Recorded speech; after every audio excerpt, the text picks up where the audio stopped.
Figures just released by the FTTH Council show an impressive 20% growth in fibre deployment across Europe in the last year alone. Giving her reaction is our Director General, Erzsébet Fitori. Erzsébet, that's got to be great news, 20% growth.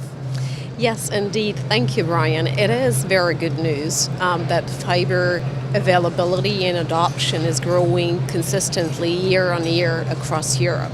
Yet we still have a lot to do, so we are not there yet where we would like to be, which is ubiquitous fibre-based connectivity for every European citizen and business. I think, however, as you said, the news are encouraging, and I would just like to highlight our host country, Spain, where I think that both the political commitment, the regulatory regime, and also the very strong contribution of the operators have resulted in an enormously high fibre coverage and also digitalization of the entire country.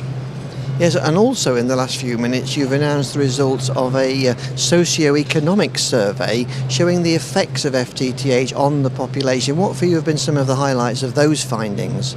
This has been indeed a very interesting survey. So we have actually asked over 1,000 Swedish customers, consumers, of their fibre experience. And the results are also extremely interesting there. So one of the findings of the report was that actually the main reasons why end users are choosing fibre are because of high speeds, so it's really much higher speeds than any other infrastructure can provide. And secondly, actually consumers find that it is better value for money. The second finding, which I think is also quite interesting, is that fibre end users are generally much happier with the quality of service, the performance of the network, the connectivity that they are receiving than the consumers of any other technology. So fibre actually rocks when it comes to the end user experience.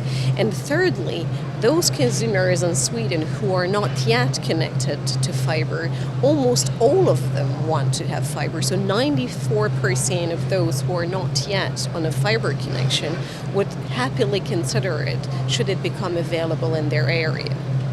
Now, talking about things rocking, this event again has been very busy, very well attended. What for you have been some of the highlights?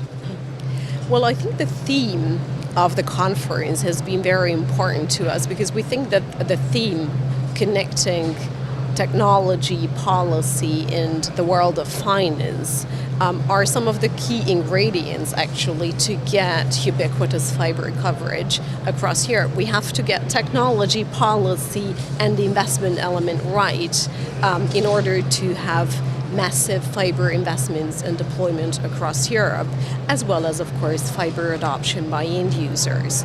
And we had the CTOs of all the major operators of Spain telling us about the Spanish success story and the best practices that I think we could all learn from. But also very interestingly, I have just moderated the investor panel. And there have been some very interesting perspectives shared by the analyst community as well as the investing operators and fibre networks. One of these themes that has come out actually as several of the discussions was that copper is more important for the fibre investment case than we would actually think or than we discuss it today.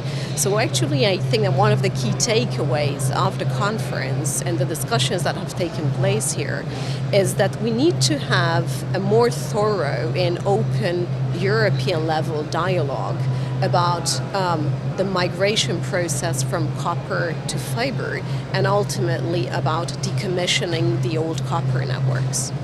Very interesting. Thank you for sharing your time with us and congratulations again on the new figures. Thank you very much, Brian.